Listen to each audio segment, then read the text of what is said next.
疲れ様です。今更ゲームレビューの大沢です。このチャンネルは発売から時間が経ったゲームをレビューして、アプリや修正が落ち着いた状態のゲームに今一度目を向けてもらうきっかけになることをコンセプトにやっています。今回はまだ新しめのゲームではあるんですが、ホールズ・オブ・トーメントについて今更レビューしていきます。まずは今回遊んでみての感想なのですが、本家とは異なる楽しさが味わえる両番サバライクでした。画面を見ればわかる通り、本作は2021年にリリースされ瞬く間に大人気となったヴァンパイアサバイバーズのフォロワー作品の一つです。本家は人気すぎて今やそのゲーム性が一つのジャンルになっていますが、本作はヴァンサバが持つ分かりやすいシステムと驚異的な中毒性はそのままに、キャラの個性がより尖り、いくつかの永続強化と装備を集めるハクサラ風の要素が加わったことで、本家では違う楽しさを感じられる作品に仕上がっています。Steam の評価はこの動画の時点で27000件中 95% が高評価の圧倒的に好評。価格は750円程度と非常に手頃なので、ヴァンサバ好きなら必見です。この動画ではそんなホールズ・オブ・トーメントを実際に遊んでみて感じたことを、ゲーム概要、良かったところ、気になったところなどをライトゲーマー目線で色々語っていきます。未プレイの方は検討の参考に、プレイ済みの方も本作の感想などをコメントいただけると嬉しいです。主観のレビューではありますが、皆さんのゲームライフの役に立てればと思うので、ぜひ最後までお付き合いください。高評価とチャンネル登録もよろしくお願いいたします。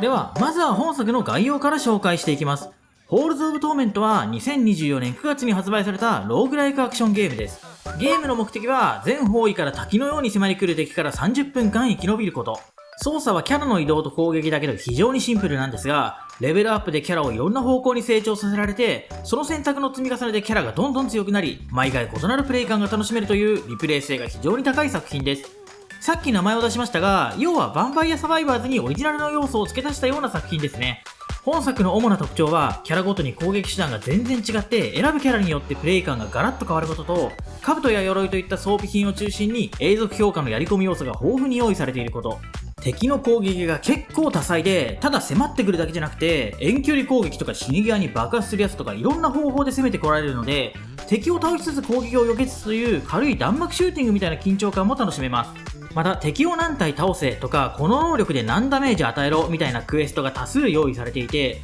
条件を満たすとキャラや新要素がアンロックされていくので、プレイの指針が立てやすい作りにもなっています。操作キャラは10人程度、ステージは5つ程度と、それだけ見るとコンパクトですが、いろんな攻撃が落ちてくる雑魚と歯応えあるボスのバリエーションは豊富だし、強力な装備の収集と永続強化というやり込みを用意されているので、プレイのたびに少しずつ体験が変わっていく、ハマれば長く楽しめるポテンシャルがある作品です。この古の PC ゲーム感あるレトロなグラフィックも味があっていいですよね。初代ディアブロがこんな感じのグラフィックだったらしいです。約1年半の早期アクセスを得て24年の9月に本リリースした本作ですが、Steam での売り上げはすでに100万本を超えているとのこと。これから無料アプデに加えて有料 DLC も計画されているそうなので、今後の展開にも期待が持てます。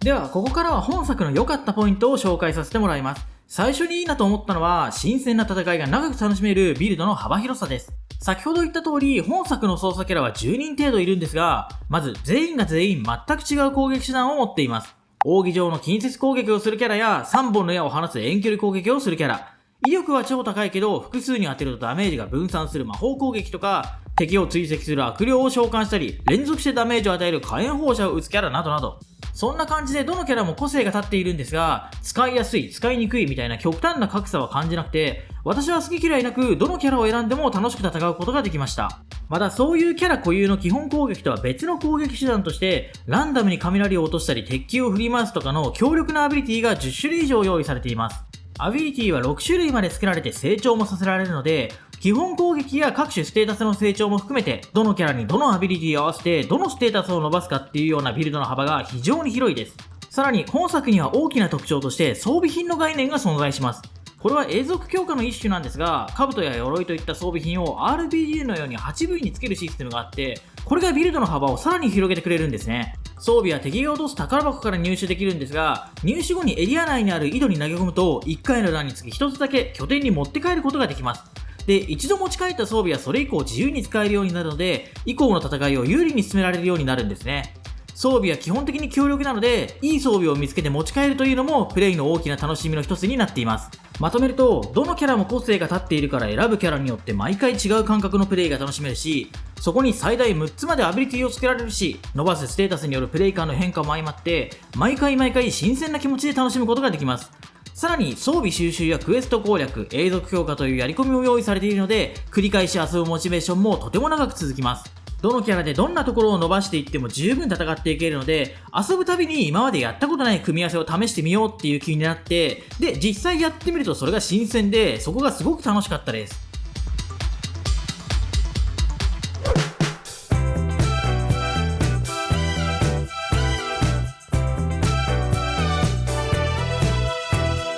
今回23時間くらいのプレイで満足したので、めちゃくちゃやり込んでの感想っていうわけではないんですけど、初めて遊んだ時もゲームに慣れた後も毎回やりごたえと緊張感を感じながら楽しむことができました。というのも、まずゲームのバランスとして、本作では自キャラが一方的に敵を蹂躙できるような強さにはなかなかなれません。私が遊んだ範囲では、放置したり適当に動くだけで押し寄せる敵を削り散らせるみたいな、そういう状態まで殲滅力を上げることはできなかったし、本作の敵は特徴的なやつが多いので、常に敵に合わせた対処が求められるんです。最初に出てくる敵はゆっくり近づいてくるやつばっかりなんですが、そこから変な弾飛ばしてくるやつとか、倒すとその割自爆するやつとか、動きが速くてこっちの攻撃をすり抜けてくるやつとかがじわじわ混ざって出てくるようになって、ちゃんと対処しないとボコボコにされます。そんな感じの敵が変わる2種類ずつくらい現れて攻めてくるので、接近する敵を避けつつ飛んでくる敵の弾も避けつつ近くの敵から倒していくっていう、針に糸を通すようなっていうとちょっと大げさかもしれませんが、こっちが強くなっても油断できないギリギリの攻防みたいな、隙間を縫うようにキャラを動かすプレイが最後まで続きます。後半になるほど攻撃が当然激しくなりますし、時々出てくるボスは必要に追いかけてくる上に避けにくい範囲攻撃を頻繁にやってくるので、最初から最後までだいたいずーっと苦戦させられる感じです。その分無事にクリアした時は大きな満足感が得られます。難易度が高くてクリアが難しいっていうより、油断すると負けてしまうギリギリの攻防が長く続くっていうようなゲームですね。多分初めて30分生き残ること自体はどのステージでもそんなに苦労せず達成できると思うんですが、先日したように選ぶキャラでプレイ感は全然違いますし、クエストに装備集めに永続強化にとやることはたくさんあります。さらに各ステージには高難易度モードも用意されているので、長くギリギリの攻防が楽しめる本作の緊張感にはまれば相当長く楽しめる作品になると思います。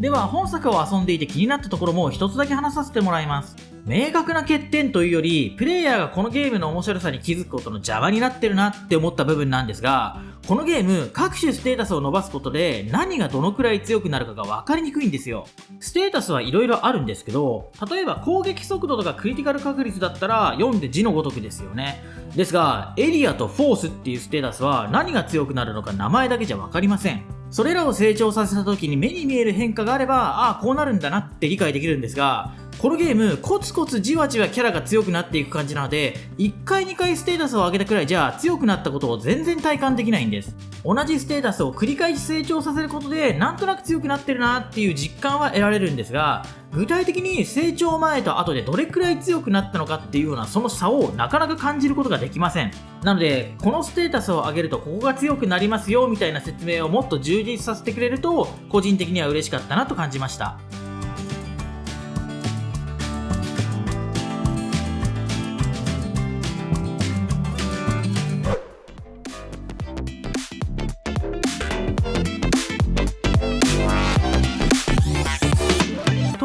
今回はホールズ・オブ・トーメントを紹介させていただきました。最後にざっくり本作の印象を言わせてもらうと、味変したヴァンパイア・サバイバーズです。個人的には本家に劣らないくらい楽しい体験ができたので、ヴァンサバ大好きだけどさすがにやり飽きちゃったよなーみたいな人にはかなりおすすめできます。現時点ではステージやキャラが少ないですが、アップデートで徐々に充実していくでしょうし、分かりにくい部分もあるっちゃあるんですけども、そこを踏まえても十分に楽しむことができます。バンサバライクなゲームが大好きな人はぜひ手に取ってみてください。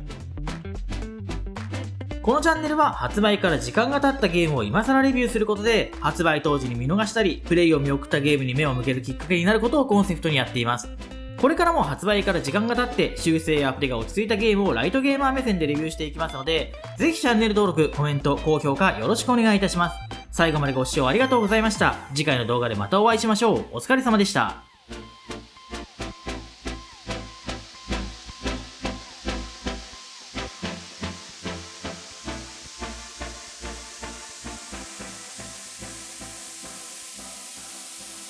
うわ